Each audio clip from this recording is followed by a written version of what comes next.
I look up, and there's this big guy on a horse, big horse, and they're looking at me. And the guy says, "You are not from here." I go, "No, I'm from Jersey, man." He says, "But you have come to find the meaning of life. I am El Loco Rivera." Quick aside, before I even got my horse, they said, if you ride around these mountains, do what you want to do, but don't ever run into Loco Rivera. Because he one winter got so lost and lonely, he ate all his horses. So I'm thinking, uh-oh, Loco Rivera, uh-oh, don't eat me, don't eat me, don't eat me. And he says to me, "Tomorrow you will come to my puesto, my shack. I will teach you the meaning of life." And he rides off. Next day, I come around the corner, and here's Loco Rivera sitting in his shack drinking mate. You know what mate is? Mate is this great herb, mate is mate. And the reason mate is great is because even if you haven't got a horse, you start bouncing up and down. And by the way, I found out why the gauchos really yell Yahoo. When you ride one of these really big Argentine horses, the only gait they have is the trot. And you go for 10 hours, and you are bouncing like this for 10 hours, you begin to yell Yahoo. It's a testicular imperative. It just kind of comes out. But I digress. So, Loco Rivera, I come around the corner, three-walled shack. He's sitting there drinking his mate from his gourd. He's not out of his gourd. I discovered that later. But he's drinking, and here's the moment, and you'll appreciate this.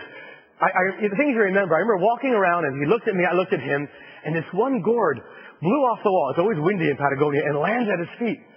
He says to me, "Thank God the ground is there. It won't fall any further." Uh-oh. And then he says to me, "I will tell you the meaning of life." What is it? "You must always be mugriento," which I did not know what it meant. Mugriento means filthy, smelly, or gross. And he was all these things. I said to him, "Do you have any friends with a philosophy like this?" He says, "You are my closest friend." Interesting. I said, "Anybody else?" It's absolutely true. He says, "Well, there is Sparky." "Who's Sparky?" "Oh, Sparky, my Sparky." "Who's Sparky?" "She, Sparky, is mi zorrillo, is my skunk." I said, "You have a skunk for a friend. Where does she live?" "Under my bed." I said, "Isn't there like a really bad smell?" "Oh, yes, but Sparky, she's getting used to it."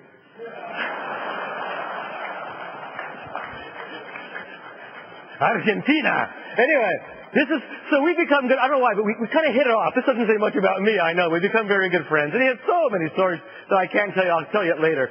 But a phenomenal character. He had all these amazing things. He would say things like, he was proud of being dirty and lazy. "I feel like taking a nap, but I'm too lazy to get up and lie down." I mean, things like that. So it's time for me to go after a week of laughing and carrying on and drinking mate. And I get on my horse. I have a second horse. He steps in front of me. He grabs my lead horse and says, "Compañero, I will tell you the real meaning of life." "What is it?" "There's no place to go and nothing to do except to be servicial, to be of service." I go, "Oh, it's kind of like a campfire girl thing. It's kind of nice. I'm out of here."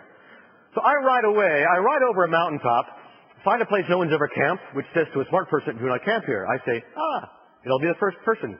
I'll call it Camp Jeff. And I camp there and discover why I shouldn't have camped there. It snows for 3 weeks. About the second week, my horses run away. I chase after them. My dog goes with them. I fall in the lake that I cannot see. I crawl back to my tent. It's collapsed in the snow. The fire has extinguished itself with the snow coming down. And I sit there kind of around this fire, hoping I will stay alive. Actually, I began to think about those Andean plane crash survivors. Remember them? And envying them because they had people to eat. Which is important. Never travel alone in these mountains, you know. You want to, this is survival tip number 1. Always have a friend, a large, slow friend. That's what you really want.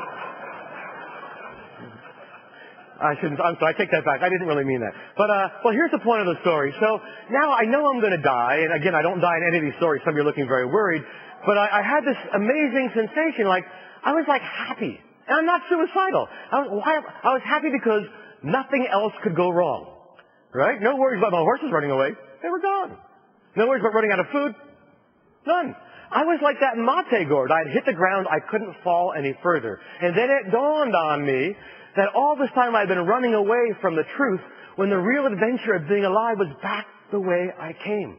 And I'd heard it so many times when the Indians on Titicaca said, the meaning of life is to be alive.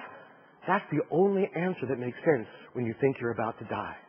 When Jose Riquelme had said, work, I didn't mind so much dying, but dying with my song unfinished. I was teaching at the university then. I would never have students who I'd talk to about the people I met, about Loco Rivera. I would never finish my work, my love made visible. And Nicolas Sanchez, I would never, not only would I not have kids, I wouldn't have a relationship. That seemed rather sad. And I swore that if I survived, I would stop marching forward. I would go back the way I came. That it's easy to die for something. It's hard to live for something. And the real heroes are you in this room, all of us in this room, who are making a living trying to make the world a better place without losing our fire and our fervor and our fun. And John Muir said this, God has to almost kill us sometimes to teach us a lesson. I swore if I survived, I would not go that way. I would go back the way I came. And it's funny, when you learn your lesson, the universe tends to relent. The next morning, the sun popped up. There was a brief window of opportunity. I walked back the way I came, leaving everything behind in the snow, cameras and tape recorder. And that night, as it grew dark and I was still in trouble, I saw a lone rider coming through the trees toward me in the moonlight, and it was Loco Rivera. And I'll not forget, because I walked up to him and said, Mr. Rivera, how did you know I was coming? Yeah, well, your horses went by about 2 days ago. Huh? And then he said, you will ride my horse. I said, I can't ride your horse. I can't even say horse. But if I could, I couldn't ride, because then you'd have to walk, and you're a gaucho, and gauchos don't walk. And he said to me, that is why you will ride. I look in your eyes, and you have changed. You are a gaucho. And I get chills. I mean, I was bar mitzvahed in New Jersey, but I get chills when I think, it was like, wow. And then he puts me on his horse.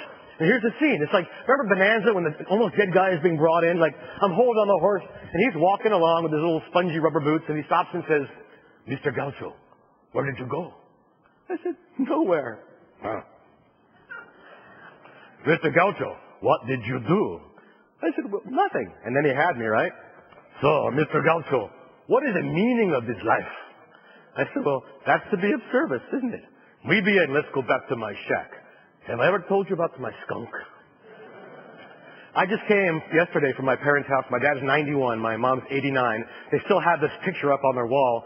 And even to this day, no one has ever guessed which one is their son. And here's the point. How bad do you have to look? How much do you have to suffer to know the thing that in our heart of hearts we know all along? I'm here to save a lot of wear and tear, folks, because you know what? There really is nowhere to go. It is hard for an adventurer to say there's nothing to do except for the chance that we have to be of service, and what a gift that is, and how it clarifies our values when we begin to understand that.